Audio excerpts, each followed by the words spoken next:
Bwana, kama umeikosa mechi ya jana Mexico vs Portugal, leo tunaenda kushuhudia mechi nyingine ya kibabe sana, Colombia vs France ama Ufaransa.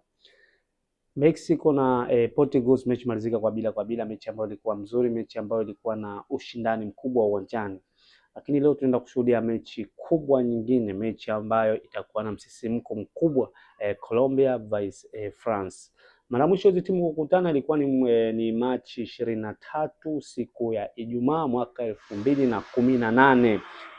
Timu ya Faransa ilikula chuma 3-2 dhidi ya Colombia. Leo tunakutana tena mechi ambayo ya kirafiki, mechi ambayo naamini hii itakuwa kipimo sahihi sana kwa upande wa Ufaransa katika kuonesha ubora wa kikosi chake, lakini pia katika upande wa Colombia. Colombia ana wachezaji wazuri, James Rodriguez, Luis Diaz, Suarez, Arias, wote ni wachezaji ambao wanasuka kwa ubora kabisa katika kikosi cha Colombia. Lakini pia Ufaransa ikiongozwa na Kylian Mbappe ni timu ambayo ni nzuri, ni timu ambayo ina wachezaji ambao wote wako na uzoefu, kina Ousmane Dembele, Diaz, Bakola, wote ni wachezaji wazuri ambao naamini pia nao wamejipanga katika ubora huo. Bwana, hii ni HSM Sports na mimi ni HSM.